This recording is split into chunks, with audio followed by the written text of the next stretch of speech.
പ്രിയപ്പെട്ടവരെ, ഈ കാണുന്നത് പാലക്കാട് ജില്ലയിൽ ഒരു കാലത്തെ ഏറ്റവും വലിയ ധനികരായിരുന്ന കണ്ടാത്ത തറവാടിൻ്റെ ഇന്നത്തെ ദൃശ്യമാണ്.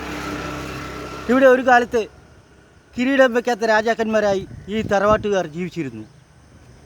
ഇപ്പോൾ ഇവിടെ ഒന്നുമില്ല. വലിയ ഭൂസ്വത്ത്, ധനസമ്പത്ത്, പാലക്കാട് ടൗണിലെ ഹൃദയഭാഗത്തെ സ്ഥലങ്ങൾ എല്ലാം ഈ തറവാട്ടുകാരുടെ കൈവശമായിരുന്നു. തറവാട്ടുകാരനവരായിരുന്ന സുദേവേട്ടൻ ആത്മഹത്യ ചെയ്തു. മകനായിരുന്ന ഹരിദാസേട്ടനും ആത്മഹത്യ ചെയ്തു. വേറൊരു മകനായിരുന്ന കൃഷ്ണദാസേട്ടനും അകാലത്തിൽ ചരമമടഞ്ഞു. ഒരു മകൻ മാത്രം നന്നായിരിക്കുന്നു എന്നറിയുന്നു.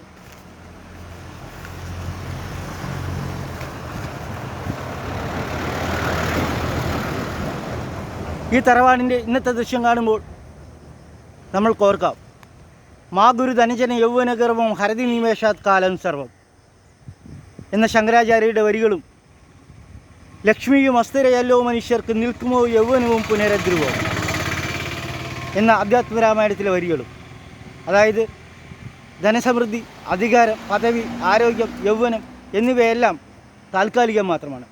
എല്ലാം ഒരു ദിവസം നമ്മളെ കൈവിട്ടു പോകും, അല്ലെങ്കിൽ നമ്മൾ അവയെ കൈവിട്ടു പോകും. മാ ഗുരു ധനജന യൗവനഗർഭം ഹരതി നിമേഷാത് കാലം സർവം നമ്മൾ ഓർക്കാം.